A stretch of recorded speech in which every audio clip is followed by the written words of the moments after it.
আসসালামু আলাইকুম বন্ধুরা, আশা করি আপনারা সকলে ভালো আছেন। তো আমরা আল্লাহর রহমতে ভালো আছি। তো আজকে একটু বাইরে বের হয়েছি হাঁটাহাঁটি করার জন্য, যেহেতু বাইরে অনেক শীত, ডিসেম্বর মাস।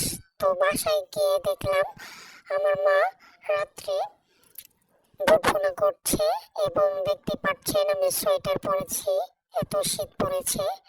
তো বাসায় যেতে যেতে দেখি মা রান্না করা বসিয়ে দিয়েছে। তো এখন মা রান্না করছে এবং বুট ভুনা প্রায় শেষ, মানে সিদ্ধ হয়েছে। এখন আস্তে আস্তে মশলা দিয়ে দিচ্ছে ভুনা করার জন্য। তো সব মশলা দেওয়া শেষ, এখন ভালোভাবে নেড়ে চেড়ে ভুনাচ্ছে বুট।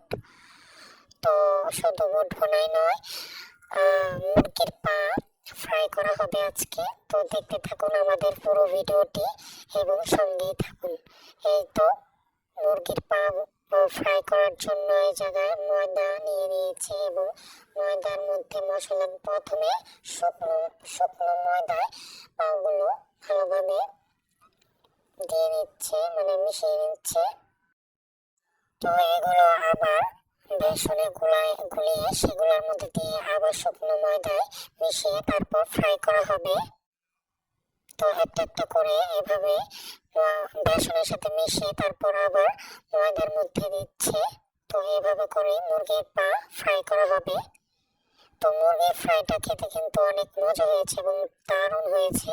এই তো আমাদের বুট ভুনা শেষ, অনেক ভালো একটা ফ্লেভার পাচ্ছি, বাসনা বুট ভুনার। অনেক মজা হয়েছে বুট ভুনাটি। তো বুট ভুনা এই তো আর 2-3 মিনিট ভালোভাবে নেড়ে চেড়ে নামিয়ে ফেলবে। এই তো শেষ বুট ভুনা।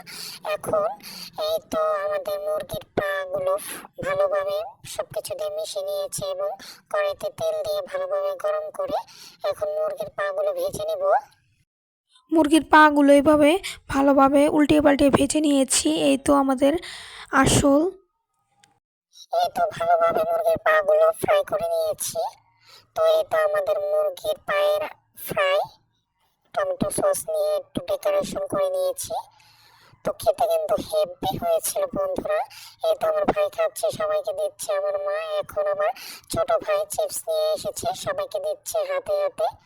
তো শীতের বিকেলের এটাই হচ্ছে মজা। তো সবাই ভালো থাকবেন, সুস্থ থাকবেন, আমাদের চ্যানেলটিকে বেশি বেশি সাবস্ক্রাইব করবেন এবং সাপোর্ট করবেন। আমাদের ভিডিওটি ভালো লাগলে প্লিজ একটা লাইক, কমেন্ট, শেয়ার করে দিবেন।